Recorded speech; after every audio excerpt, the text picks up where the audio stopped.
Our animals are so frustrating. Our animals require so much work, so much attention. Our animals require us even to confront the parts of our lives we didn't realize existed. As our animals grow, they begin to walk like us, talk like us, and learn a little bit of our language. I was raised in a dog-loving family. I'm sorry for all you cat owners. And when I turned 21, I adopted a dog of my own, an 8-week-old Newfoundland puppy named Olaf James Shoemake. Now, none of you have met Olaf, but if you know me, you know a little bit about Olaf.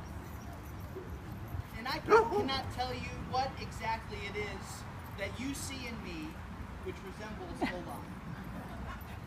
But I can tell you this. Somehow, the way that I know Olaf is different from the way that I know everyone else. Somehow, something of Olaf is within me, and it has changed who I am. In this first chapter of John's Gospel that we're reading, we meet Nathanael. Now, Nathanael is not like one of the popular disciples, like Simon Peter or John. Aside from the first chapter, which we just read, Nathanael shows up only one more time. But here we are at the onset of Jesus' ministry, and here we meet Nathanael insulting Jesus' hometown. And I find this funny for two reasons.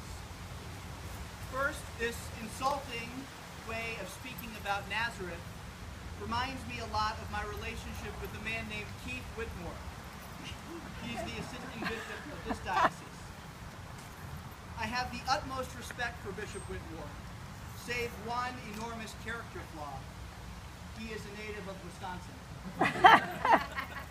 And rarely a week goes by when some banter between the two of us takes place, when he claims that Wisconsin is somehow a wholesome place to live. And I, being from God's country, the great state of Minnesota, well, I know better. The second reason I find this interaction between Nathanael and Jesus comical is this. Jesus does not let his disciples get away with anything. Jesus does not let Simon Peter get away with saying, "You will not die, Lord," in Matthew 17. What does Jesus say? "Get behind me, Satan."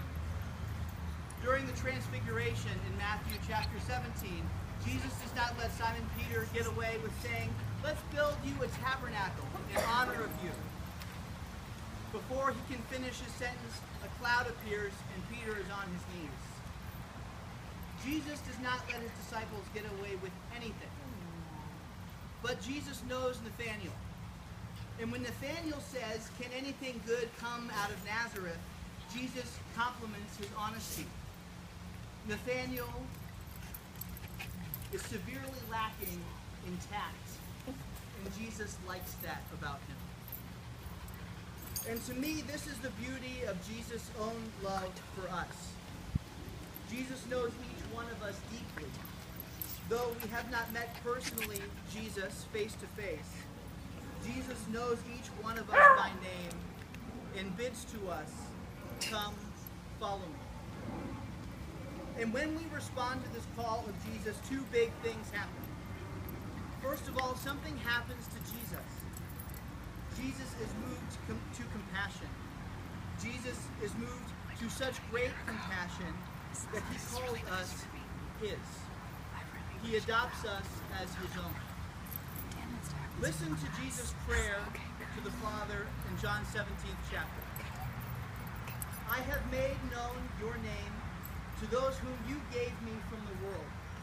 They were yours, and you gave them to me, and they have kept your words. Now they know that everything you have given me is from you. For the words that you gave to me, I have given to them. And they have received them and know in truth that I came from you. And they have believed that you sent me." Listen to this part. "I am am asking on their behalf.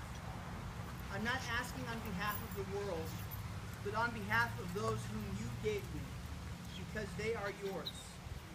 All mine are yours, and yours are mine, and I have been glorified in them.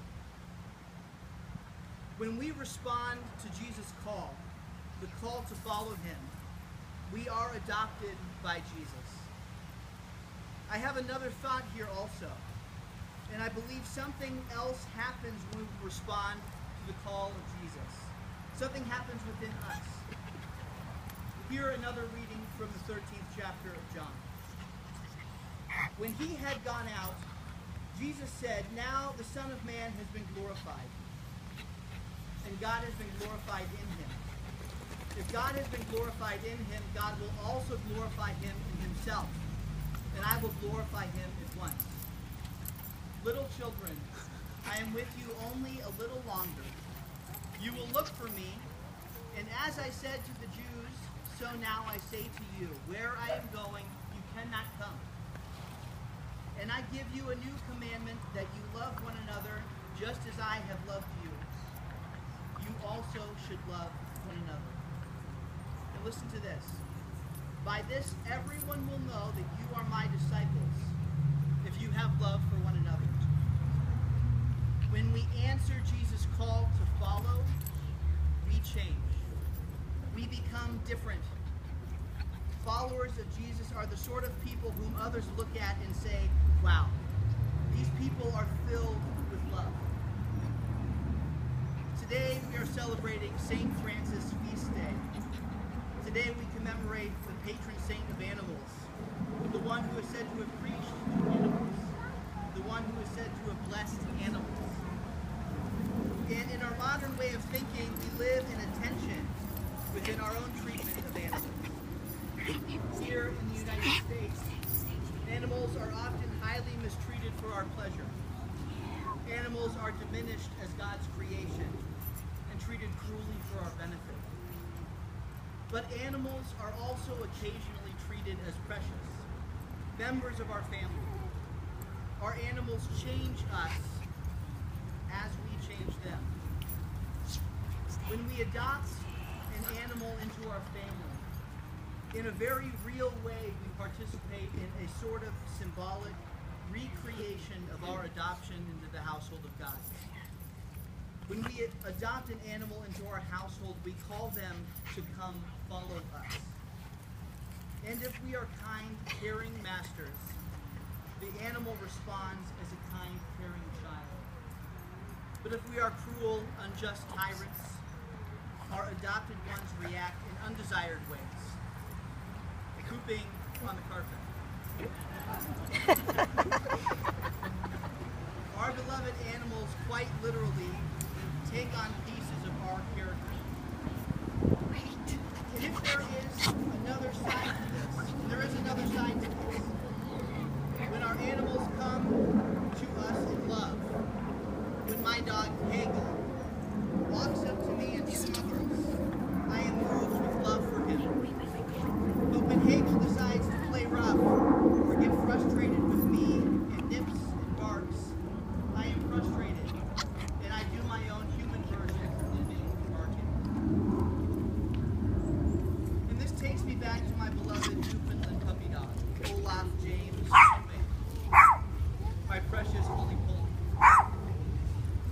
Although none of you have personally met Olaf, you know him because you know me. When I adopted Olaf into my household, he began changing me, redirecting my character into one more like his. And although Olaf is no longer present with us on this earth, he remains with us in spirit today. So it is with our Master, Jesus of Nazareth. Jesus has marked us as his own. Jesus has set a seal upon our hearts and directed us toward the path of love. The question still remains, will we answer his call? Amen.